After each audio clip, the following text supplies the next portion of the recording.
할렐루야. 네, 특별 새벽 기도회 벌써 5째 날입니다. 지난 4일간 은혜를 주신 하나님께서 오늘도 우리에게 말씀하시고 놀라운 은혜로 함께 해주실 줄로 믿습니다. 먼저 광고 말씀드리는 것은 내일은 6시입니다. 우리 자녀와 함께 하기 때문에 6시에 오셔서 함께 예배하기를 원합니다. 우리 옆 사람에게 한번 일러줍시다. 내일은 6시입니다. 네, 6시입니다. 1시간 더 푹 주무시고 1시간 일찍 오셔서 기도하신다면 제가 말리진 않겠지만 6시에 함께 모여서 우리 자녀들과 함께 예배하며 우리 자녀들에게 귀한 신앙의 유산을 물려줄 수 있는 시간이 되었으면 좋겠습니다. 우리 손주들 손 붙들고 나와서 귀한 은혜 누리시길 바랍니다. 자, 오늘 우리가 살펴볼 분은 예수님입니다. 우리가 지난 나흘 동안에는 예수님의 십자가 앞에 섰던 여러 사람들의 모습을 살펴봤습니다. 베드로는 망설임 속에서 예수님을 가까이 하지 못하고 멀어져 갔었죠. 가룟 유다는 절망을 이기지 못하고 비극적인 죽음으로 생을 마무리했습니다. 빌라도는 진리를 알지 못하는 무지로 인하여서 예수님을 십자가에 내어주고 말았습니다. 시몬은 억지로 진 십자가였지만 결국 그 십자가를 통하여서 주님과 동행하며 주신 놀라운 은혜를 경험할 수 있었습니다. 그리스도 십자가가 사람마다 다르게 보여줬던 것을 우리는 발견을 했습니다. 자, 그렇다면 정작 예수님은 어떠셨을까요? 십자가 앞에 서셨던 예수님, 십자가 위에 달리셨던 예수님은 무엇을 말씀하셨고 또 무엇을 바라보셨을까요? 오늘 설교 제목이 예수님의 절규입니다. 예수님의 절규.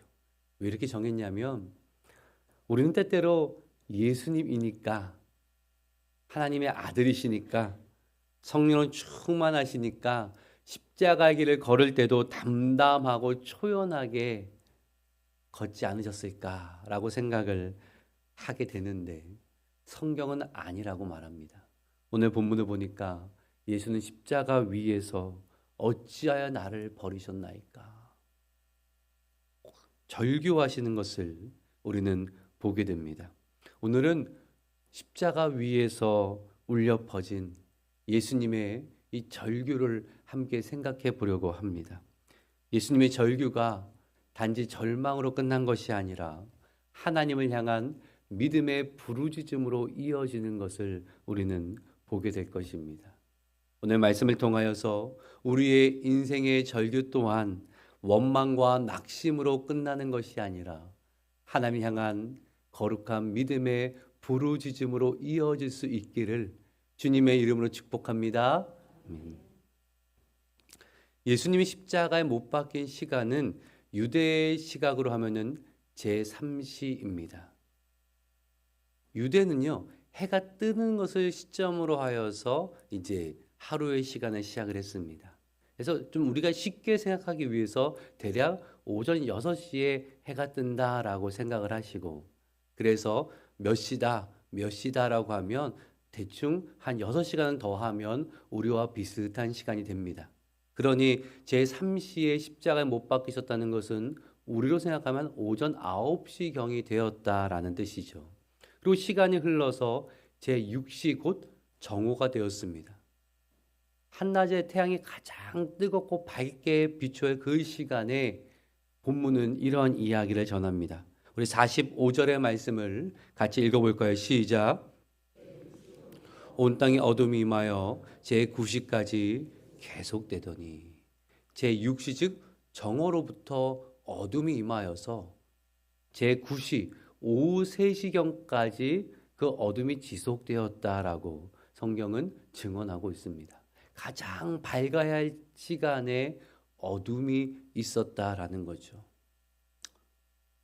많은 사람들은 이 어둠이 무엇이었을까 궁금해하고 이것을 또 어떤 자연 현상으로 해석을 설명을 하려고 합니다.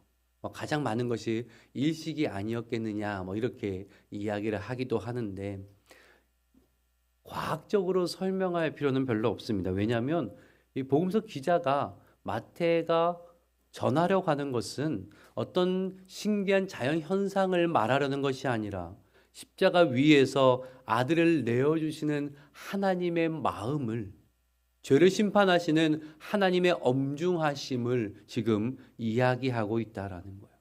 그리고 제9시 오후 3시경에 예수님께서 입을 여셔서 십자가 위에서 말씀하시는데 우리가 복음서를 조금 종합하면 7개의 말씀하시죠. 그래서 가상칠언이다라고 하는데 그 중에서 한복판 4번째 말씀입니다.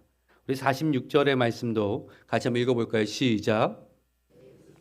예수께서 크게 소리질러 이르시되 엘리 엘리 라마 사박다니 하시니 이는 곧 나의 하나님 나의 하나님 어찌하여 나를 버리셨나이까 하는 뜻이라.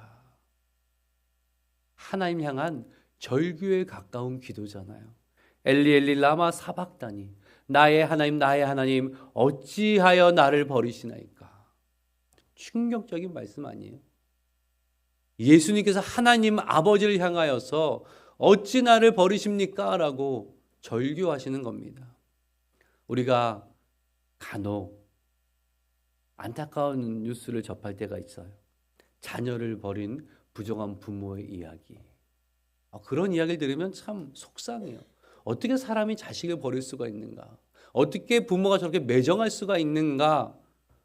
그런데 세상에 영원전부터 완전히 하나이셨던 아버지 하나님과 아들 예수 그리스도 사이에 일어난 일이 이것이라는 거예요. 어찌하여 나를 버리시나이까? 우리는 예수님의 절규를 어떻게 바라봐야 할까요? 이는 분명히 예수님의 고통의 절규였습니다. 어떤 이는 자꾸 이렇게 생각을 해요.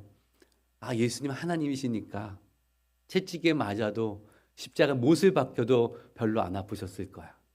성령을 충만하면 그 정도의 고통은 아무렇지 않게 지나갈 수 있을 거야. 스데반이 이야기를 볼 때도 스데반 성령을 충만했기 때문에 돌에 맞아도 별로 아프지 않고 그랬을 거야. 안 그렇습니다. 안 그래요. 예수님은 하나님이시지만 완전한 사람으로 이 땅에 오셨기 때문에 사람이 겪는 모든 아픔을 괴로움을 다 겪으면서 이 땅을 지냈습니다. 성령 충만하면 맞으면 안 아픕니까? 아니요. 성령 충만해도 육신의 고통은 있는 것입니다. 특별히 십자가는 정말 예수님께 상상하기 어려운 고통을 안겨다 주었습니다. 이 십자가형이라는 것이요, 단순히 사람을 사형 집행하는 것이 목적이 아니라 가장 고통스럽고 가장 수치스럽게 죽이는 방법으로 고안된 형벌이었습니다. 보통 십자가형은 달리기 전부터 시작이 되어지는데 먼저 잔인한 채찍질이 있었습니다. 잘 아시죠? 채찍 끝에 날카로운 금속이나 뼈붙이가 달려 있어서 한번 채찍질로 내리칠 때마다 살점을 뜯어내잖아요. 기록에 따르면 근육이 손상되어지고 뼈가 보이고 심지어 장기까지 드러날 정도로 아주 모질게 채찍질을 했다고 합니다. 온몸이 망가지는 거예요. 근육도 망가지고 장기가 드러날 정도로 깊게 패이고 피를 많이 흘리고, 그래서 기록을 보면 십자가형 처음에 지기 전에 채찍질에 당하다가 죽음에 이르는 그러한 죄수도 있었다라고 합니다. 그리고 나서 죄수는 십자가에 묶이기도 하지만 보통 못 박혔습니다. 예수님 경우는 못 박힌 거죠. 이 못을 박을 때는 몸의 무게를 견딜 수 있는 부위를 깊게 관통하는 겁니다. 그래서 많은 학자들은 잘 아시는 것처럼 손바닥에 예수님 못 박힌 것이 아니라 지탱할 수 있는 손목에 못을 박히셨을 것이다 라고 그렇게 생각을 합니다. 그것이 뚫고 갈 때 그 고통은 얼마나 큰 겁니까? 그리고 신경을 손상하면서 간다고 생각해 보십시오. 신경이 손상되면 온몸이 타는 듯한 그러한 고통을 겪어야 합니다. 그런 고통이 계속 이어지는 거죠. 그리고 십자가의 가장 무서운 고통 중에 하나가 숨 쉬는 게 괴로워지는 겁니다. 몸이 아래 처져지면서 가슴이 당겨지고 또 폐가 눌리면서 숨을 내쉬는 것조차 어려워요. 괴로워 숨을 쉬려면 몸을 이렇게 들어야 되는데 몸을 한번 움직이려면 십자가는 못이 박혔잖아요. 그러니 얼마나 그때마다 고통스러워요. 가만히 있으면 숨 쉬는 게 고통스럽고 조금 숨을 쉬려면 육신이 너무나 고통스럽고 그냥 계속 고통이 이어지게 만드는 것이 십자가형이에요. 그리고 사람 탈수가 시작되어지면 몸에 피가 빠져나가고 수분이 고갈되어지면 정신이 흐려지고 쇼크가 오고 극심한 두통에 시달리게 되어지고 그러면서 몇 시간, 길게는 며칠까지 그 위에서 서서히 고통 가운데 죽어가도록 만든 것이 십자가형입니다. 뿐만 아니라 완전히 벌거벗긴 채로 죄수를 못 받기 때문에 사람들 앞에서 수치와 조롱 가운데 아무것도 자신을 가리지 못하고 그렇게 무기력하게 죽어가는 형벌이 십자가형입니다. 그러니까 로마 황제에게 결단코 반역을 꿈꿀 수도 없게 만드는 형이 십자가형이었다라는 거예요. 예수님께서 바로 그 십자가를 지셨습니다. 우리가 입으로는 쉽게 십자가라고 말하지만 그 십자가는요, 몸이 찢기고 숨이 막히고 갈증과 탈증과 수치와 조롱을 겪어야 되는 십자가였다라는 거예요. 바로 그 지점에서 예수님의 절규가 터져 나왔습니다. 그러니 예수님의 절규는 분명 고통의 부르짖음이었습니다. 진짜 너무 아프셨고 너무나 괴로우셨고 그 고통이 너무나 크신 가운데 절규를 하셨던 것입니다. 근데 예수님의 부르짖음은 고통의 절규에서 멈추지 않았습니다. 그 절규는 하나님 향한 믿음의 부르짖음으로 나아가게 되는데 나의 하나님 어찌하여 나를 버리시나이까 이 절규는요 너무 괴로우셔서 예수는 모르게 그냥 터져나온 비명과 같은 절규가 아니라 시편 22편의 말씀입니다. 예수님이 시편 22편을 가지고 하나님께 나아가고 있는 거예요. 우리 22편 1절의 말씀을 같이 한번 읽어볼까요? 시작. 내 하나님이여 내 하나님이여 어찌 나를 버리셨나이까 어찌 나를 멀리하여 돕지 아니하시오며 내 신음소리를 듣지 아니하시나이까. 이 시편 기자가 깊은 고난 가운데 있었어요. 고난 가운데 하나님은 너무 멀리 계신 것 같은 거예요. 아무리 둘러봐도 하나님의 도우심은 보이지 않고 기도해도 하늘이 나에게 닫혀버린 것 같고 시인은 고통원에 절규하는 거예요. 하나님 어디 계십니까? 왜 응답하지 않으십니까? 나를 버리신 것입니까? 너무 괴로운 거예요. 그런데 그 시인의 절규는 그저 원망과 절망으로 끝나는 것이 아니라 신뢰의 고백으로 찬양으로 이어지는데 3절의 말씀을 같이 읽어볼게요. 시작. 계시는 주여 주는 거룩하시나이다. 주는 거룩하시나이다. 이 원문을 보면 이렇게 시작되집니다. 그러나 주는 거룩하십니다. 그러나 주는 거룩하십니다. 상황은 어둡습니다. 고난은 끝나지 않았습니다. 하나님의 손길은 당장 보이질 않습니다. 여전히 답답합니다. 여전히 아픕니다. 여전히 버려진 것 같은 그런 마음이 듭니다. 그 가운데 시인은 믿음으로 고백하기를 그러나 하나님은 거룩하십니다. 상황은 불완전하지만 그러나 하나님은 완전하십니다. 사람들은 악하지만 그러나 하나님은 선하십니다. 이것이 예수님의 절규 속에 담긴 믿음의 고백이었다라는 거예요. 십자가 위에서 나의 하나님 어찌하여 나를 버리시나이까. 고통에 못 이겨서 터뜨림 절망의 비명이 아니라 하나님을 향한 원망의 외침이 아니라 가장 깊은 고통의 자리에서 예수님은 시편 22편의 그 말씀, 그 찬양을 붙들고 계셨다라는 거예요. 운명하신 직전까지 그러나 하나님은 거룩하십니다. 그러나 하나님은 완전하십니다. 그러나 하나님은 선하십니다.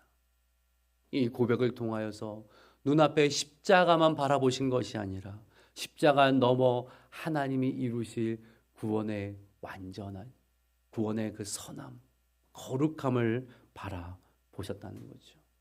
어둠이었지만 그 어둠 속에 여전히 작동하고 있는 하나님의 경륜의 역사하심을 예수님은 바라보고 있었다는 것입니다.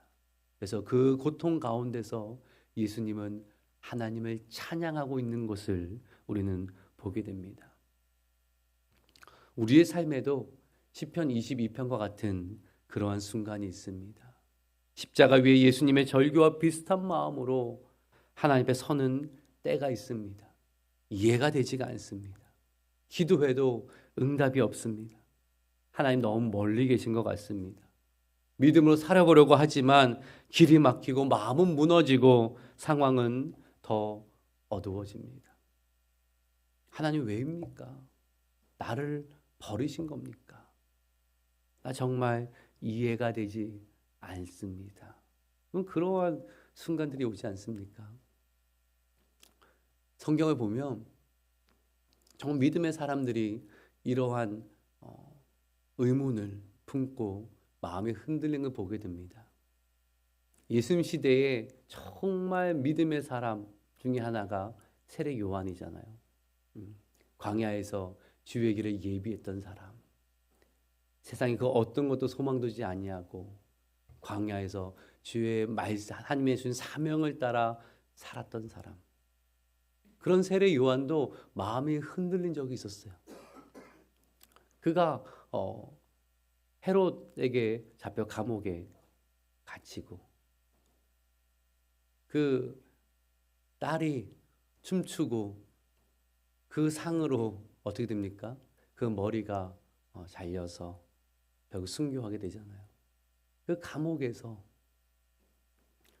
뭘 기대했어요? 여러분 그런 자리에 있으면 무엇을 기대하겠어요? 예수님 찾아오시지 않을까?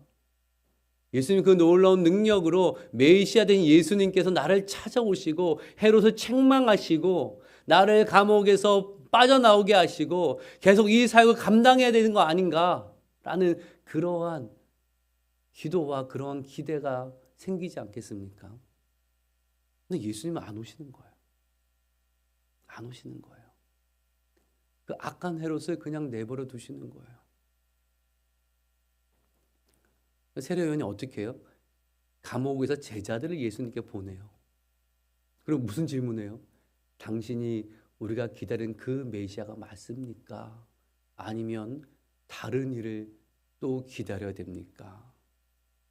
무슨 말이에요? 나는 예수님 정말 그 메시아인지 마음이 흔들리고 있다는, 세례 요한이 흔들리고 있다는 거예요. 그때 예수님이 뭐라고 하세요? 한우 10가지 다 설명해 주신 것이 아니라 예수님 하신 말씀이 있어요. 예수님이 하시는 일들을 보라는 거예요. 그것만 말씀하세요. 그리고 나서 뭐라고 말씀하시냐면 나로 인해 실족하지 않는 자는 복이 있도다. 나로 인해 실족하지 않는 자는 복이 있도다. 그러면 왜 하나님께 실망하죠? 왜 실족하게 되어지죠? 이해가 되지 않을 때가 많아요. 나의 기대대로 하나님께서 역사하지 않을 때가 많이 있어요. 이해가 안 돼요. 왜 내 상황이 이런지, 왜 나에게 이런 일이 일어났는지, 왜 나에게 이런 고통이 주어졌는지, 이 고통은 언제까지 지속되어졌는지 아무것도 모르겠어요. 기도해도 모르겠어요. 응답이 없어요. 변화가 없어요. 어찌 나에게 이러십니까? 그때 주신 말씀은 너가 이해할 수 없는 하나님을 신뢰할 수 있겠느냐? 그러나 하나님은 거룩하십니다. 내가 이해가 되지 않지만, 이 상황이 다 이해되죠. 너무나 고통스럽지만 그러나 하나님은 거룩하십니다. 그러나 하나님은 완전하십니다. 그러나 하나님은 선하십니다. 그러게 나는 그 완전하신 하나님을, 거룩하신 하나님을, 선하신 하나님을 나는 이 자리에서 예배하겠습니다. 우리에게 요구되어지는 것은 바로 그 믿음입니다. 모든 것이 내 뜻대로 이루어지면 염려할 리가 누가 있겠습니까? 믿음이 왜 필요합니까? 이미 다 이루어졌는데, 다 손에 쥐고 있는데, 우리에게 믿음이 필요한 이유는 오늘 보면 시편 22편의 이 기자처럼 십자가 위에 고통 가운데 계신 예수님처럼 절규할 수밖에 그 상황 속에서 믿음이 작동해야 되는 거죠. 그러나 내가 다 이해되지 않지만 그러나 하나님은 거룩하십니다. 그러나 하나님은 완전하십니다. 그러나 하나님은 선하십니다. 그러게 나는 이 자리에서 완전하신 하나님을 찬양하겠습니다. 완전한 하나님을 예배하겠습니다. 완전한 하나님을 신뢰하겠습니다. 여러분 퍼즐을 맞춰본 적 있으시죠? 큰 복잡한 퍼즐이잖아요. 뭐 1000피스짜리 퍼즐 복잡해서 저는 별로 안 좋아해요. 잘 안 해요. 너무 복잡해서. 그 퍼즐 전체 그림을 가지고 하나씩 맞춰가는 건데 그 그림을 보자고 퍼즐 한 점을 들고 있으면 참 희한해요. 요게 뭔 그림이 될런지. 어떨 때는 모양도 마음에 안 들고 색도 마음에 안 들고 뭐 그럴 때가 있어요. 우리 인생이 그러지 않아요. 우리는요, 요 한 조각만 알고 있어요. 내 손에서 요 한 조각밖에 몰라요. 하나님은 전체 나의 인생을 다 보고 계세요. 이 한 조각 들고 하나님 이거 필요 없습니다. 버리겠습니다. 아니요. 하나님이 주신 퍼즐 조각이에요. 이것을 오늘도 믿음으로 하나님 신뢰하며 맞춰갈 때에 하나님이 그리신 큰 그림이 이루어질 그 날이 올 거라는 거예요. 우리에게 주어진 숙제는 이 퍼즐 조각이 다 이해되지 않지만 때로는 마음에 들지 않지만 남들보다 너무 초라하고 작게 보일 때도 있지만 내가 원했던 그러한 조각도 아니지만 하나님의 그 전체의 그림은 완전하신 것이다. 선하신 것이다. 하나님은 이 일을 반드시 이루어 가실 것이다. 이 고백을 가지고 우리는 오늘 하나님을 예배하는 것입니다. 오늘 하나님을 신뢰하는 것입니다. 하나님께 기도하는 것입니다. 부디 오늘 말씀을 꼭 기억하셔서 이해할 수 없지만 완전하신 하나님을 신뢰하고 고통스럽지만 하나님이 이루실 일을 기대하며 눈물 가운데 있지만 오늘도 거룩하신 하나님을 믿음으로 찬송하는 저와 여러분 되시기를 주님의 이름으로 축복합니다. 아멘.